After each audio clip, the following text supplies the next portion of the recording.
खुलुमबाय गोजोन फुंबिलिनि गासैबो बडलेण्ड बुब्लिनि अनसायगिरिफोरखौ बरायग्रोबाय। दिनै 24 जुलाइ बुधबारनि फानजामुथिखौ फरायथिनो लादों आं उदांस्रि मोसाहारिया। फानजामुथिनि गिबियाव दं मेष राशि।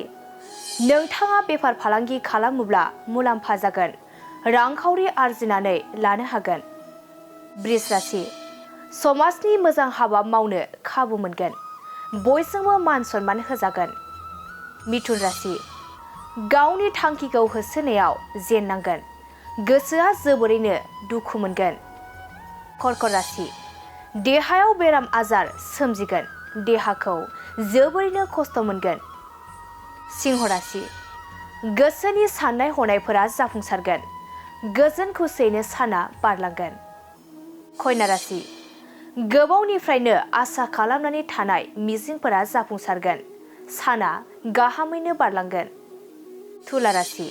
सुथुर सोमजिनो हागौ, सुथुरा नोंथांखौ नाख्रेबनो नाजागोन, सांग्राङै थानाया गाहाम जागोन। वृश्चिक राशि। दावबायनो गोसो गैयाब्लाबो दावबायनांनो हागौ, सावस्रिया जोबोरैनो लोरबां जागोन। धनु राशि। गोबावनिफ्रायनो नाजानायनि मोजां फिथाइखौ मोनफुंगोन, बरादा जोबोरैनो मोजां जागोन। मकर राशि। मावनो लानाय खामानिया गोग्लैसोनानै थागोन, साननाय बायदि खामानिया जानाय नङा। कुम्भ राशि। मोजां सोलोंथाइ लानानै ओनसोलाव मुं गोसारगोन, बिमा बिफानि सुखु फैगोन। मीन राशि। गोजौ सोलोंथाइ लानायाव गावनि आंगोआनो हेंथा होगोन, सोलोंथाइ लानो हानाय नङा। दिनै सानसेनि राशि फरायथिनायाबो एसेनोसै। आसा खालामो नोंथांनि दिनैनि साना मोजाङै मोजां थांगोन, बेखौ बडलेण्ड बुब्लि नखरनिफ्राय मिजिंथिबाय। गोजोन्थों।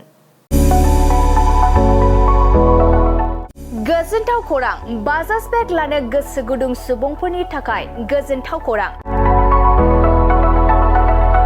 क'क्राझार सोहोराव थानाय दावहारु अट' एजेन्सिया 22 जुलाइनिफ्राय 26 जुलाइसिम मनसुन लन एन्ड एक्सचेन्ज अफारनि खाबुफोर होगासिनो दं। दावहारु अट' एजेन्सिनिफ्राय बायगिरि बिथांमोना 4,999 राङावनो लवेस्ट डाउन पेमेन्ट होनानै बाजाज बेग लानो हागोन। नोंथांमोना क'क्राझार सोहोराव थानाय दावहारु अट' एजेन्सि श'रुमजों लोगोसे कारिगाव फेस्टिभ आउटलेट आरो दतमा फेस्टिभ आउटलेट आरो भटगाव फेस्टिभ आउटलेट ब्रान्च श'रुमाव होबाय थानाय मनसुन लन एन्ड एक्सचेन्ज अफाराव फैनानै नोंथांनि लुबैनाय बाजाज बाइकखौ लांफैनो हागोन। बाजाजनि बाइक सालायनो मोजां मोनग्रा रायजो राजाफोरनि थाखाय दावहारु अट' एजेन्सि श'रुमाव बेनि अनगायैबो गोबां मोजां अफार लाबोदों।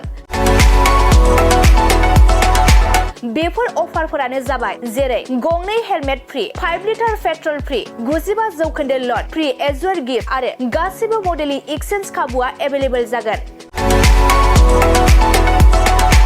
आरोबाव मोनसे गुबुन मोजां खाबुआ जादों 500 रां होग्रोनानै गोसोबादि बाइकखौ आवग्रिना दोननो हागोन। लोगोसे आबुङै मिथिबावनो थाखाय 6003881187 8822018193 जानबुं नाम्बारनि गेजेरजों खौरां लाहरनो हागोन।